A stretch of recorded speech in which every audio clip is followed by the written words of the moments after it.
Sri Samakoti Vaishnava Skandibiti founder Chariot Divine Grace Nama Saraki Daisi Sri Jagannath Baladev Subhadra Devi Ki Daisi Krishna Balaram Ki Daisi Giri Govardhan Ki Daisi Sri Raghvari Sri Samakoti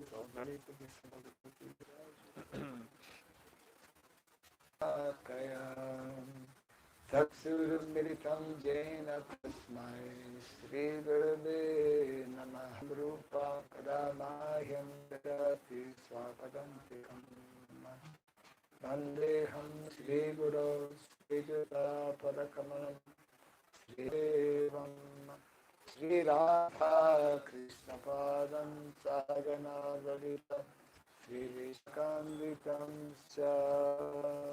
Gopika Kantam Radha Kantam Rishabhanu Sute Devi Namami Adepiye Dansayo Vaisavadyo Namo Namaha Narayanam Namaskritya Devim Saraswati Vyasam Citing this Srimad Bhagavatam, which is our very means of conquest.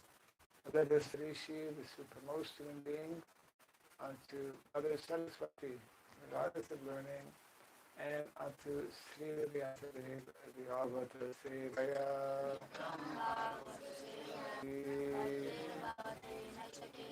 By regularly hearing the Srimad Bhagavatam and by rendering service unto the pure devotee. all that service unto the Supreme Lord, who is Idam Bhagavatam Namritam Sakara Bhagavan Rishi. Bhagavatam, known as the Grantaraj, the king of all Vedic literatures, is the literary incarnation of God. It is compiled by the incarnation of God, Srila Vyasadeva. It is meant for the ultimate good of all people. It is all successful, all blissful, and all perfect. Sri Krishna Chaitanya Prabhu Nityananda Shri Advaita Gadadhara Srivasadi Gaura Bhaktavrinda Krishna Krishna Krishna Hare Hare Namo. Translation and purport by His Divine Grace A.C. Bhaktivedanta Swami Srila Prabhupada Ki. Firewood is the transformation of earth, but smoke is better than the raw wood. अग्नि की लकड़ियां पृथ्वी का रूपांतर हैं, लेकिन काष्ठ से उत्तम धुआं। And fire is still better, for by fire we can derive the benefits of superior knowledge through Vedic sacrifices. अग्नि उस धुएं से भी उत्तम है, क्योंकि अग्नि से वैदिक यज्ञों व वैदिक यज्ञ जो हैं वो हमें श्रेष्ठ ज्ञान के लाभ को प्राप्त करा सकते हैं। रजोगुण जो है वो तमोगुण से उत्तम है। But goodness, sattva, is best because by goodness one can come to realize the absolute truth. लेकिन सत्व गुण जो है वो सर्वश्रेष्ठ है, क्योंकि सत्व गुण से मनुष्य परम सत्य का साक्षात्कार कर सकता है। Purport. As explained above, one can get release from the conditioned life of material existence by devotional service to the personality of Godhead. जैसा कि ऊपर कहा गया है कि श्री भगवान की भक्ति में सेवा से ही इस भौतिक जगत के बद्ध जीवन से छुटकारा प्राप्त किया जा सकता है। It is further comprehended herein that one has to rise to the platform of the mode of goodness, sattva. इसके आगे यहाँ पर यह बताया गया है कि मनुष्य को सत्व गुण के पद तक ऊपर उठना होता है, जिससे वह श्री भगवान की भक्ति के योग्य बन सके, so that one can be eligible for the devotional service of the Lord. But if there are impediments on the progressive path, anyone, even from the platform of tamas, can gradually rise to the sattva platform by the expert direction of the spiritual master. किंतु यदि प्रगति में बाधाएं आए तो सक्षम गुरु के निर्देशन से तमस पद से भी धीरे-धीरे सब Therefore, approach an expert tamas, rajas, or sattva. निष्ठावान व्यक्तियों को मुक्ति पद तक ले जा सकते हैं। It is a mistake, therefore, to consider कि असभ्य अवस्था या निम्न पशु जीवन तमोगुण द्वारा नियंत्रित होता है। the civilized life of man, which, with a passion for various types of material benefits, is the stage of rajas. मनुष्य की सभ्य अवस्था जिसमें नाना प्रकार के लाभों की कामना रहती है, रजोगुणी अवस्था। The rajas stage of life clue to the realization of the absolute truth in the forms of fine sentiments in philosophy. रजोगुणी अवस्था में भगवान की अनुभूति बहुत ही वंच मात्र हो पाती है, जो दर्शन, कला या चारित्रिक एवं नैतिक सिद्धांतों से युक्त संस्कृति के रूप में प्रकट होती है। But the mode of sattva is still a higher stage of material quality, which actually helps one in realizing the absolute truth. लेकिन सत्व गुण इससे भी उच्चतर भौतिक गुणावस्था है, जिससे परम सत्य के साक्षात्कार में वास्तविक सहायता मिलती है। In other words, there is a qualitative difference between the different kinds of worshipping methods as well as the respectful results derived from the predominating deities, namely Brahma, Vishnu, and Hara. दूसरे शब्दों में कहें तो जैसे ब्रह्मा विष्णु या शिव जो हैं, जो अधिष्ठाता देवों की विभिन्न पूजा विधि तथा उन्हें प्राप्त होने वाले फलों में गुणात्मक अंतर होता है.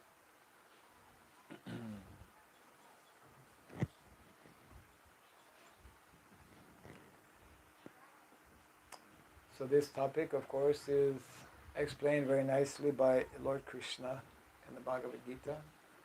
ये विषय, इस विषय के बारे में भगवद गीता में भी चर्चा हुई है, जिसे भगवान कृष्ण ने बहुत अच्छे से समझाया. Chapter 14 is dealing with the three modes of material nature.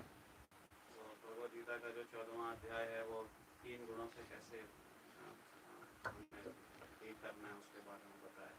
At least when we come in contact with Krishna consciousness, we come to know about the modes of material nature. Before coming in contact, we have no idea about the modes of material nature. कम से कम हम कृष्ण भावनामृत में आते हैं या भक्ति से जुड़ते हैं, भक्ति में संग में आते हैं, तो हम समझते हैं कि तीन गुण नाम की भी कोई चीज होती है. पहली बार इसलिए सुनने में आता है, उसके पहले तो पता ही नहीं. And even after coming in contact with this knowledge of the three modes of material nature, anyone who's practicing Krishna consciousness for many months or even many years understands that it is not at all so easy to get rid of those modes of material nature. जो भी भक्ति शुरू करता है वो शुरुआत में ही या कुछ महीनों के बाद समझ में आने लगता है कि इन तीन गुणों से ऊपर उठना आसान नहीं है. Daiviyesha gunamayi mamamaya duratyaya. These modes of material nature, this divine energy of mind, Krishna explains, very, very difficult to overcome. जो तीन गुण हैं, भगवान भी कहते हैं दैवी ऐसा गुणमयी माया दुरत्या. ये जो तीन गुण हैं, इनसे ऊपर उठ पाना बहुत अत्यंत ही कठिन है. So in this will be to get some higher position, generally in heavenly planets.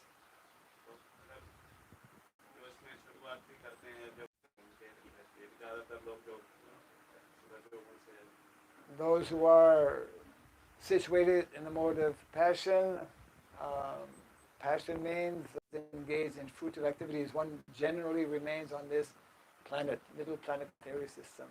रजोगुणी लोग होते हैं, उनकी तीव्र कामनाएं होती हैं, उनपे जो है सकाम वृत्ति होती है. And those who are caught up in the mode of ignorance, they will go to either lower species of life or they will go down to lower planetary systems, hellish planets. तामसिक प्रवृत्ति के हैं, वो या तो नरकीय जीवन जीते हैं और नरक में चले जाते हैं या फिर निम्न पशु योनियों को प्राप्त होते हैं. When Srila Prabhupada received the fifth canto of the Srimad Bhagavatam, at the end of the fifth canto of the Bhagavatam, there's a section describing, 27 hellish planets. And Prabhupada was opening the book, and devotees had painted some very nice pictures of what is happening in these hellish planets. And Prabhupada had a big smile.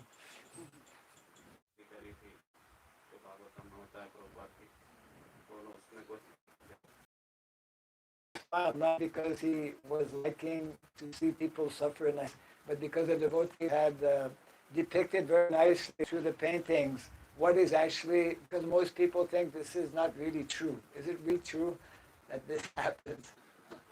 ऐसा नहीं कि प्रभुपाद जी जो थे लोग जीव जंतुओं की मनुष्य की पीड़ा देख करके खुश हो रहे थे, क्योंकि वो इसलिए खुश थे कि जो भक्तों ने बहुत सजीव चित्रण किया था उसका, क्योंकि लोगों को, सामान्य लोगों को ये लगता है कि ऐसा होता है कि नरक नाम की कोई चीज होती है, कि ऐसा कुछ हो सकता है.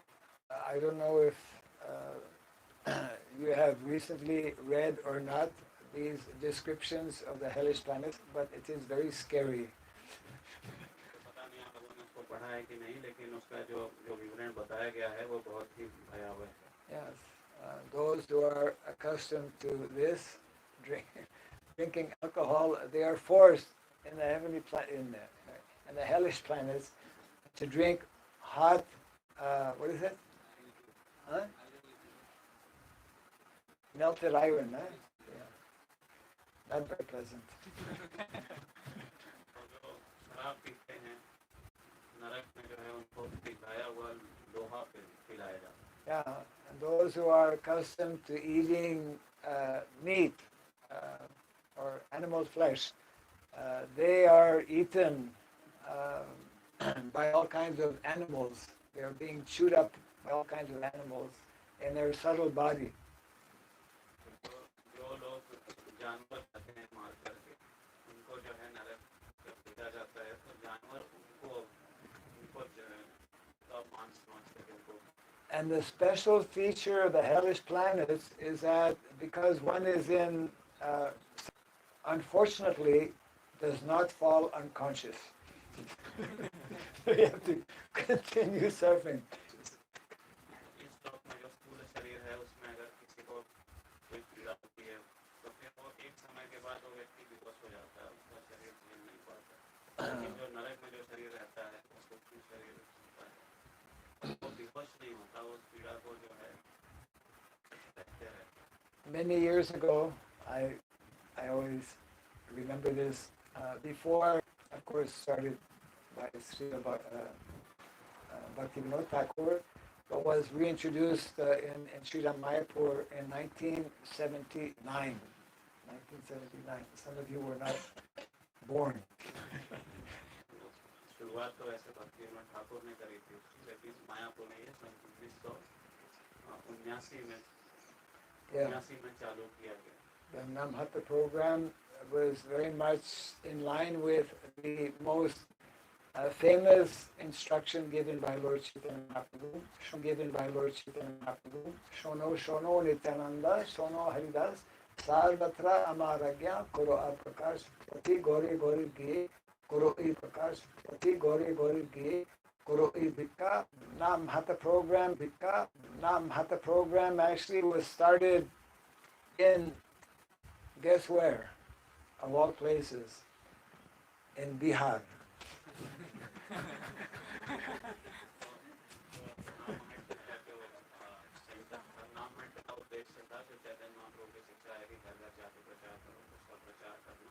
It was, it was started actually in the village of His Holiness Radha Govinda Maharaj.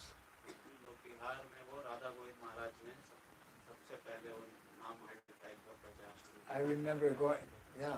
That was started 1 year before 1978, 1 year before Namhata actually started. At that time, he was not yet Maharaj. He was like, brahmachari.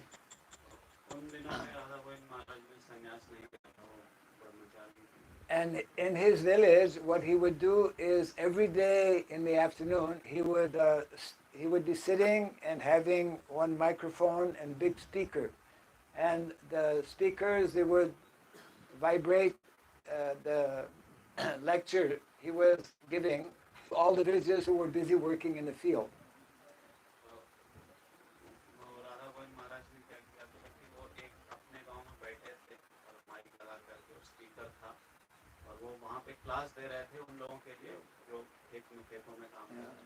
Just like yesterday, we started hearing big sound from the stage.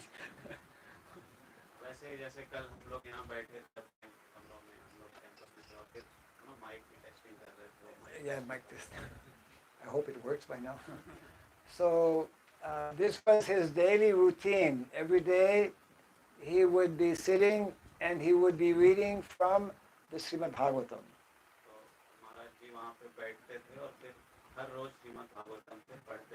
And he was able to capture everyone's attention because he was reading from the 5th canto of the Bhagavatam about the hellish planets.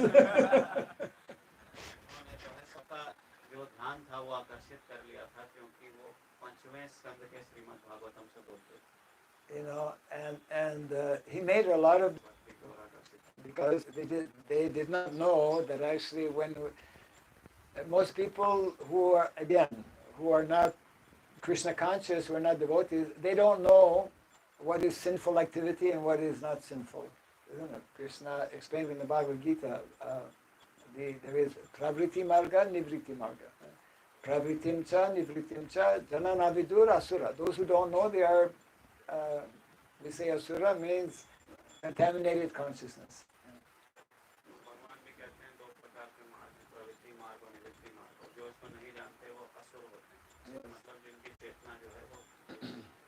So we should know that when we engage in sinful activity, first of all, we should know what is sinful activity. We can only come to know about what is sinful activity when we read such books as Bhagavad Gita and Srimad Bhagavatam. पहले तो हमें ये समझना चाहिए कि जब हम गीता और भागवतम पढ़ते हैं तो हम समझते हैं कि क्या है सही है और क्या गलत। So in this 14th chapter, again, explaining about the three modes of material nature, Krishna makes not only is it necessary to come to the mode of goodness, which is of the three modes of nature the best position, but actually to become free or liberated from the material world, one must actually come in contact with the process of bhakti, devotional service, to transcend even the mode of goodness. तो भगवद गीता के 14वें अध्याय में जिन तीन गुणों के बारे में बताया गया है, तो उनसे ऊपर उठने के लिए भक्ति ही एकमात्र रास्ता है। So this is what is being mentioned since last few days, how, because most people, they know about Brahma, Vishnu, Maheshwara, the three main deities that generally people worship. But one must know the difference between them, and of all of the three, then worship of Vishnu, if one is fortunate, one will know that Vishnu and Krishna, they are the same, or that Vishnu is expansion of Krishna. जो लोग ब्रह्मा विष्णु महेश की पूजा करते हैं उनको समझना चाहिए कि तीनों के बीच में क्या क्या डिफरेंस है, क्या उनमें क्या अलग क्या है। तीनों एक नहीं है, तीनों अलग हैं। और फिर जो सौभाग्यशाली होंगे उनके वो लोग समझ पाएंगे कि विष्णु और कृष्ण एक ही हैं, या विष्णु कृष्ण के जो हैं एक अवतार हैं, और वही लोग इनकी पूजा में हो पाएंगे। Yes. So the whole Vedic culture is actually to help individuals gradually rise from the lower modes of nature to the higher modes of nature, and of course beyond, completely beyond the modes of material nature. तो व्यक्ति को चाहिए कि वो जो lower mode में है, जो तमो मोड में है, जो नीचे के गुणों में है, वो खुद को ऊपर उठाए सतो गुण में, और फिर उसके भी ऊपर कैसे जाए।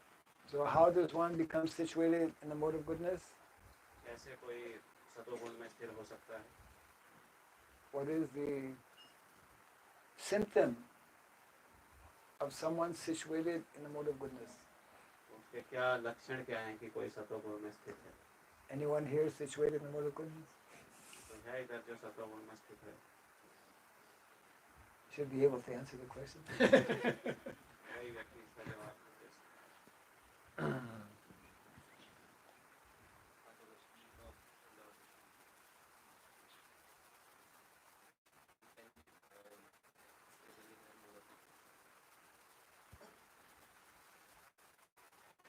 Doing something about Vishnu, right? By worshipping Lord Vishnu. What about Krishna? Completely transcendental. But what are the characteristics or the symptoms of such a person? Yeah. Besides attending Bhagavatam class in the morning. That's a good sign, of course.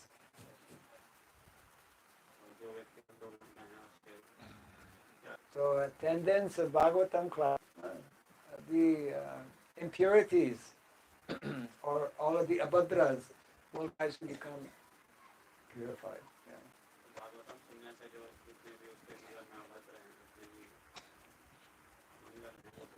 Yeah. Actually, Prabhupada explained very nicely that to become situated in the mode of goodness means that one is following. एक लक्षण यह है कि वो चार नियमों का पालन करे. That is the purpose for these rules and regulations. वही इन चार नियमों का उद्देश्य ही यही है कि लोगों को कैसे सतोगुण की तरफ धकेला जाए. In Kali Yuga, people don't like rules and regulations. कलयुग में जो है लोग नियम नहीं चाहते उनके ऊपर. Everyone is hankering for liberation, freedom. सब लोग स्वच्छंद रहना. But that is based on ignorance, actually, not proper understanding. तो ये जो विचार है ये तामसिक विचार. So that means that actually only very fortunate persons who are able to hear this knowledge from Bhagavad Gita and Srimad Bhagavatam and who take those instructions seriously can actually become situated, firmly situated in the mode of goodness. And then Prabhupada explains, only when one is situated in the mode of goodness can one engage nicely in activities of devotional service.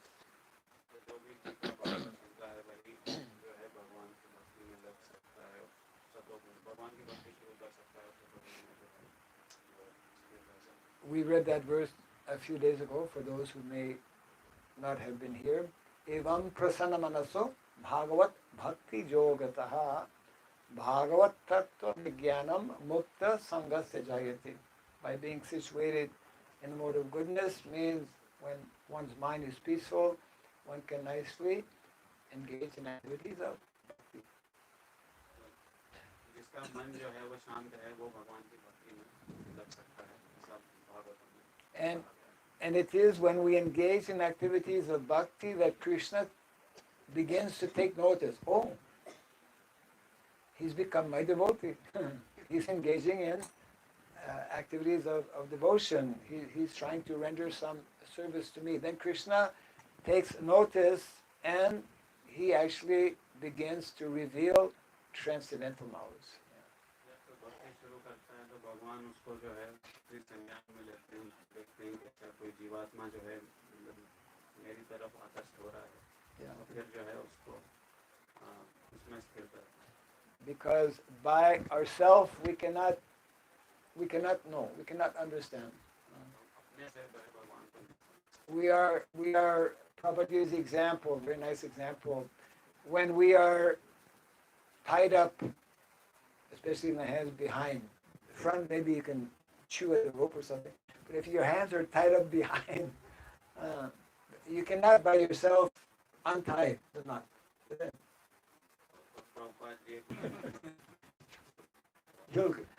You'll shout, help, help! Somebody help me.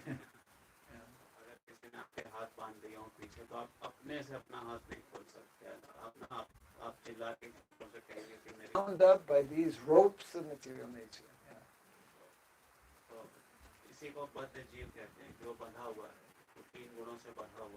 Therefore, we need the help or the assistance of someone else unbind or untie these knots of material nature.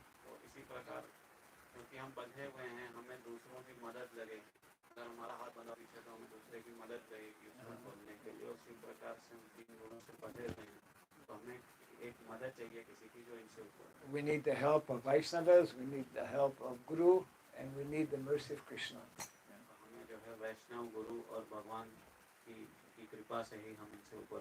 Yeah.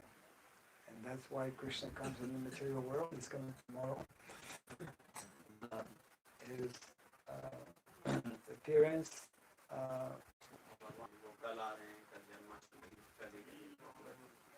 so many people who will come will not be knowing so much maybe about Bhagavad Gita. It's a wonderful opportunity to recite whatever slokas you have learned.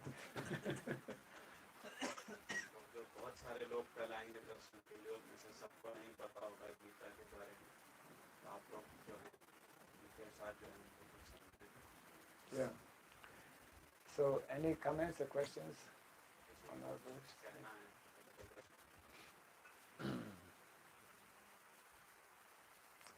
Is there another Bhagavatam going on somewhere? I'm just curious. Hey, in Hindi?